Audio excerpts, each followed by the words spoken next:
Hello everyone and again welcome back to my new blog. আমার ভয়েসটা একটু সবাই স্কিপ করে যেও, কারণ আমার সত্যি খুব খুব ঠান্ডা লেগেছে, গলার অবস্থা খুবই খারাপ, তো এভাবেই ভয়েসটা দিতে হচ্ছে আমাকে।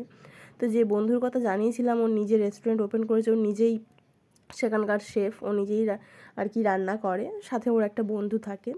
তো আমরা সেদিন গিয়েছিলাম দোকানে, কিছু কাজ ছিল, তো সেটাই দেখাচ্ছি। আজকে মেনু কার্ডও দেখাবো, সব কিছুই দেখাচ্ছি আপনাদের। দেখুন, এখানে আমরা ব্যানার ঠিক মানে দোকানের যে স্টিকারগুলো লাগানো হচ্ছিলো, মেনু কার্ডগুলো কীভাবে কোথায় লাগানো হবে, কীভাবে লাগানো হবে, এগুলো আমরা ঠিক করছিলাম এবং কাটাকাটি হচ্ছিলো আর কি। এখানে মেনু কার্ডে দেখুন, চিকেন বাউ রয়েছে 59, ঠিক আছে, চিকেন পপকর্ন 99, এখানে অনেক মকটেল রয়েছে, প্লাস এখানে অনেক কম্বো পেয়ে যাবেন, রাইস উইথ চিলি চিকেন, তারপর হচ্ছে ফ্রায়েড রাইস উইথ চিকেন কষা, সমস্ত কিন্তু 89-এ কম্বো। হ্যাঁ, ঠিকই শুনছেন, 89-এর কম্বোতেই রয়েছে chicken, fried rice plus chilli chicken বা নুডলস, সাথে চিকেন কষা, এরকম কম্বো সমস্ত কিছু 100-এর মধ্যে।